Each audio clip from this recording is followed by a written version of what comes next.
Hello guys! So for today's video ay gagawa ako sa inyo ng tutorial ng basic stitches ng crochet.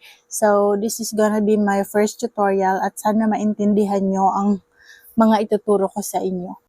For this tutorial, I will be using milk cotton yarn para mas clear yung mga stitches niya. Compared kasi sa Indofil yarn, hindi masyadong kita yung mga loops. Kaya ito muna ang gagamitin natin sa ngayon sa tutorial na to. Anyway guys, if you already know how to crochet, this video is not for you, so you are free to skip this one kasi this video is only for totally beginners, yung mga taong gusto matuto mag-crochet, yung mga nagsisimula pa lang mag-crochet. So first, gagawa tayo ng slip knot. Ganito ako gumawa ng slip knot, is either this way, ganyan, iti-twist mo lang siya, wakan mo yung yarn mo ng ganito, kuha ka ganito, tapos kunin mo yung sa gitna. Ayan, meron ka ng slip knot. Or, pwede rin yung ganito, wakan mo yung yarn mo ng ganito, tapos pasok mo yung hook mo, like that. Hawakan mo dito sa itong corner na to. Tapos mag-yarn over, and then, ayan. This is also a slip knot. And then, para magawa natin yung basic stitches, is gagawa muna tayo ng foundation chain. Sa foundation chain naman, is ayan, yarn over, pasok, yarn over, pasok. Ganyan lang yung gagawin natin sa foundation chain hanggang sa maabot mo yung length na gusto mo. So, ulitin natin. Slip knot. Ayan. And then, foundation chain. Yarn over, pasok, yarn over, pasok, yarn over, pasok. So, gagawa tayo ng 10 chains. 1, 2, 3. Meron na tayong 3, 4, 5, 6, 7, 8, 9, 10. Ayan. Ganito ang tsura ng foundation chain. Na-composed siya ng chains. Ayan, nakita nyo ba? Ganyan lang siya. So, bale, kung marunong ka mag-foundation chain, is magagawa mo na yung iba't ibang basic stitches. Next is gagawa tayo ng single crochet. So, dito. Babalik tayo dito para sa single crochet. Okay? Ayan. Huwag kang papasok agad dito sa very first chain. Dito ka na sa second chain from the hook. Ayan. Pasok dito sa ito. Ito, nasa top. Pasok dyan. Yarn over, hila, and then pasok sa dalawang hoop. Okay, ulit. Pasok sa hoop, yarn over, hila, and then pasok sa dalawang hoop. Ayan. Ganyan siya sa top. Okay, ulitin natin hanggang dito. Sa dulo. Pasok, yarn over, hila, pasok sa hoops. Ayan. Pasok, yarn over, and then pasok ulit. So, ganun lang ang gagawin natin sa single crochet hanggang sa makarating tayo dito sa dulo. By the way guys, di ko pala naturo sa inyo kung paano ako maghawak ng yarn. Yung iba, bumibili sila ng tension ring. So ako, never ako bumili nun. Ganito lang ang paghawak ko. Ganyan. Diba ganyan yung palm mo. Ipit mo yung yarn mo dito sa hinliliit mo. Then, sinasabit ko siya dito. Tapos, hawakan ko siya nito. Middle finger and then ito. Ganyan lang. So, bali, pag nag-a-adjust siya, ganyan-ganyan lang siya. Yung iba naman, pinupulupot nila dito, and then dito. So, hindi ako sanay sa ganon, nasasaktan ako dito sa may hindi liit ko. Yung iba naman, ganito. Tapos, habang dumadagdag yung chains nila or yung stitches nila, nag-a-adjust din dito.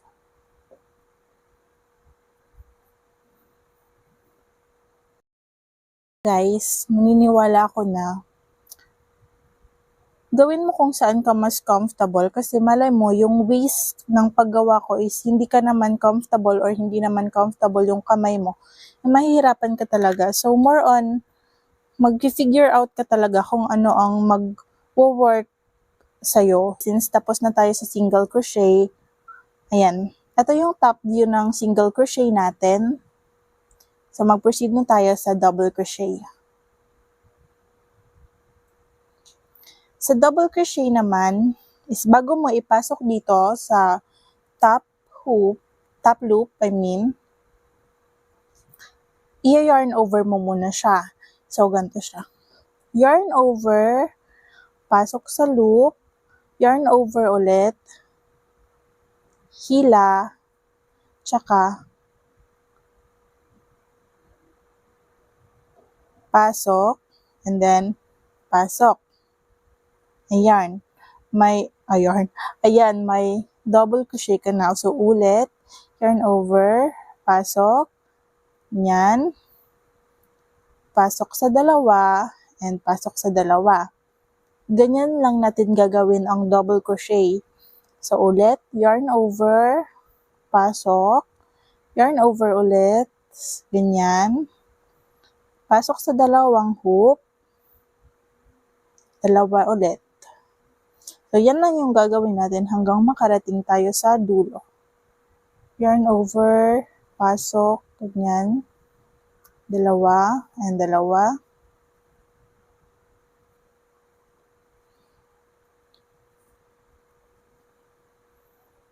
And by the way guys, yung mas tinatandaan ko nung nag-aaral pa lang ako mag-crochet, gumagawa ko ng sarili kong terms, hindi ako sumusunod dun sa official or proper term ng crochet kasi mas nalilito ako. So, natandaan ko na lang siya nung marunong na ako. Pero nung nagsisimula pa lang ako, gumagawa ko ng sarili kong terms kung paano ko siya mas matatandaan.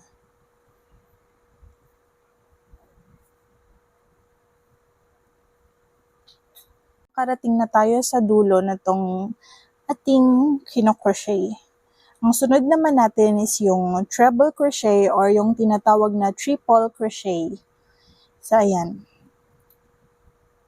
Dito naman, 'di ba sa double crochet, isang yarn over lang. Sa treble crochet, ang gagawin natin, dalawang yarn over. Ganyan ang magiging itsura niya. So, bale, tatlo yung nakapulupot sa ating hook.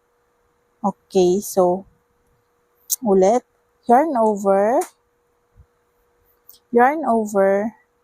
and then, pasok, yarn over, hila, pasok sa dalawang hoop, pasok ulit, and then, pasok ulit. So, bale, yung tatandaan nyo, yung sa double crochet, 2 times ka magpapasok sa hoops, and then, sa treble crochet naman is 3. Yan. Pasok, hila, dalawa, dalawa. Ayan. So, bagalan natin. 1, 2, pasok, hila, 1, 2, 3. Kapag nagsisimula ka palang mag-crochet, natural na mahigpit talaga yung stitches mo. Hindi naman agad-agad na nag-aaral ka pa lang is magaling ka na mag-control ng tension. So, natural na hindi mo mahihila yung hook mo kasi sasabit siya sa sobrang pagkahigpit ng tension. Pero, habang tumatagal is matututunan mo naman kung paano talaga yan i-control.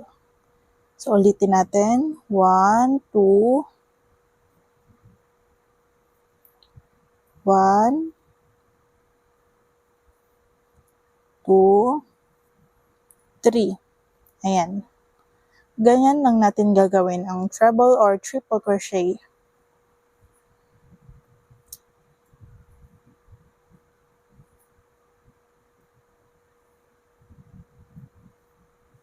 One, two,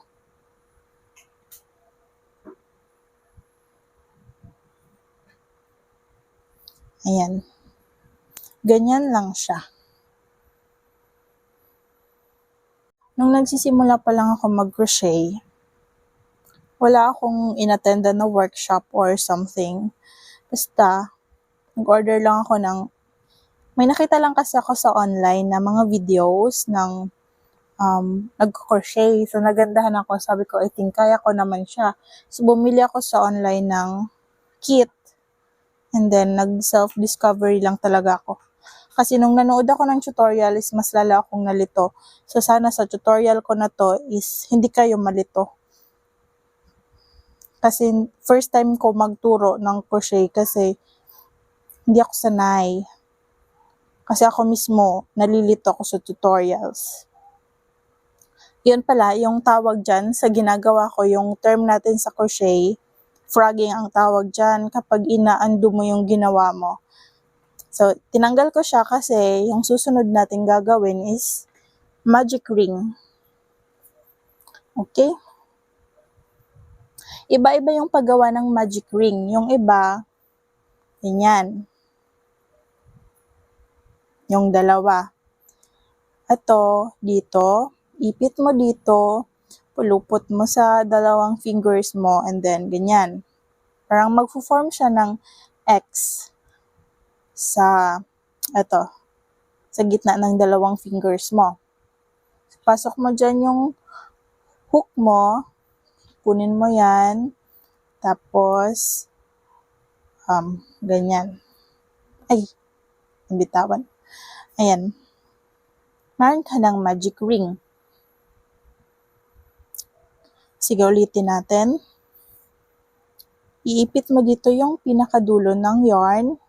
Ipulupot mo sa dalawang fingers mo.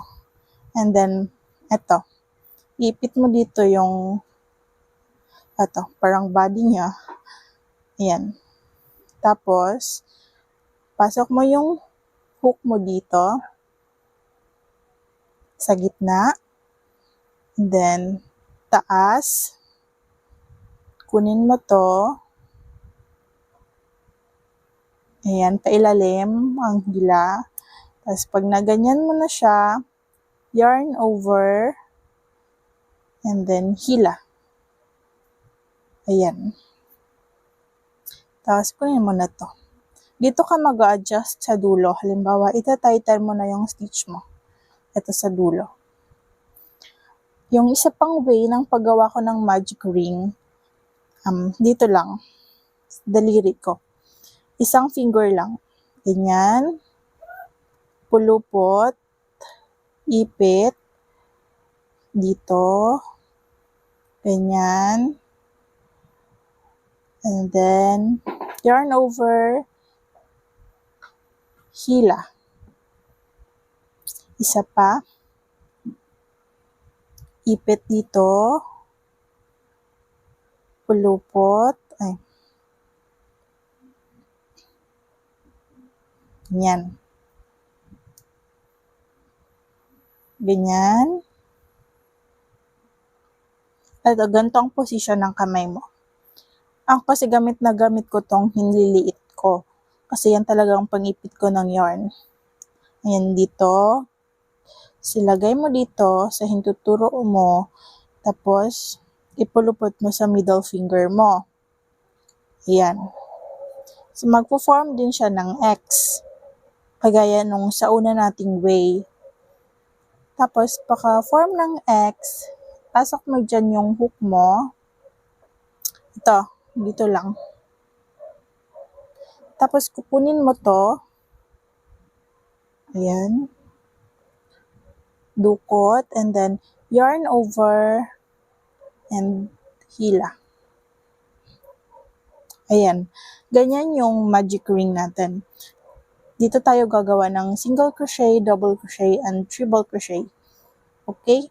So, gagawa muna tayo ng single crochet. Yarn over, hila, and pull through 2. Yan. 1, 2, yan. Ganyan lang yung single crochet. Yarn over, hila. Pasok sa magic ring, yarn over, pasok sa, ilabas sa magic ring, and then, hila. Ganyan lang. So, 1, 2, 3, 4. Meron tayong 4 na single crochet. 5, 6. Ayan. Tapos, kung itatighten mo yung stitch mo, yung magic ring mo, ihilahin mo tong dulo. Ayan. Hila. Meron na siyang circle. Ayan, nakabuo na siya ng circle. So, paano siya i-connect? Mag-slip stitch tayo. Ito, isa pa sa ituturo ko sa inyo yung slip stitch. Kung sa single crochet ay mag-yarn over tayo. At pakita ko sa inyo, itong very first stitch, dyan tayo papasok.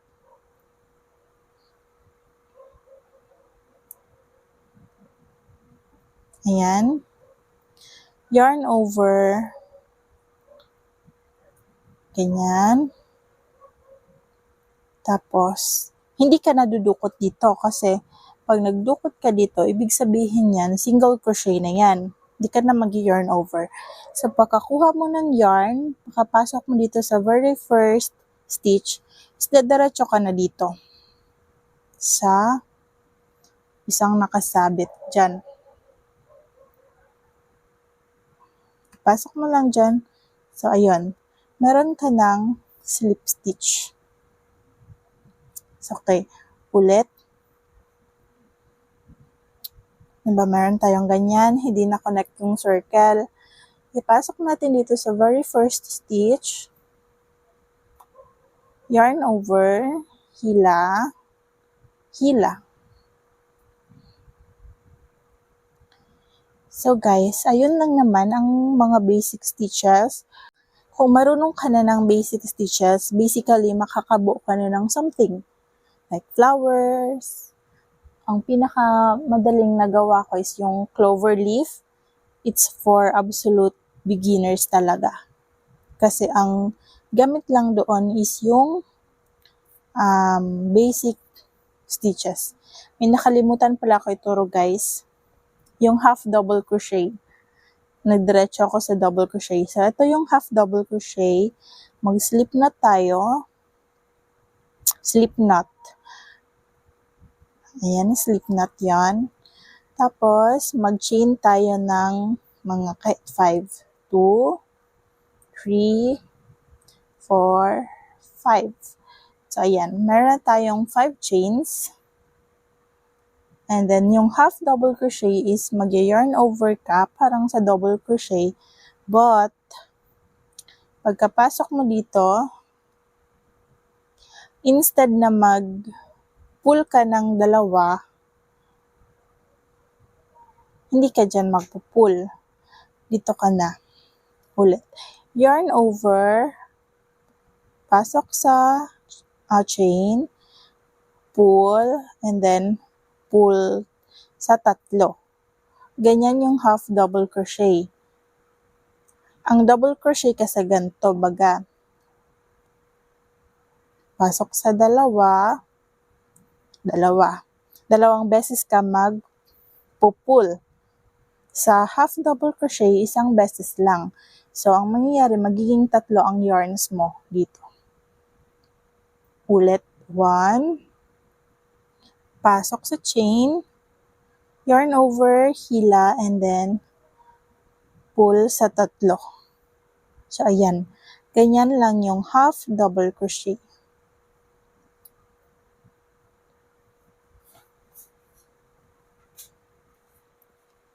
So, dito na nagtatapos ang ating tutorial.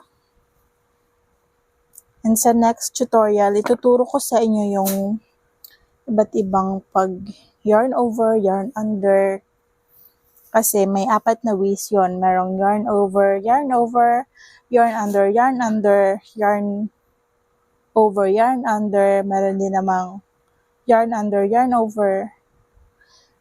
Basta madami pa siya. So, yun lang naman guys. Sana ay may natutunan kayo kahit papano. Pasensya na kayo at hindi ako masyadong magaling mag-explain. And it is my first tutorial din. So, baka sa mga susunod pa, mas i-elaborate ko pa sa inyo. Okay? So, if you like this video, please like, share, comment, and follow. Bye-bye!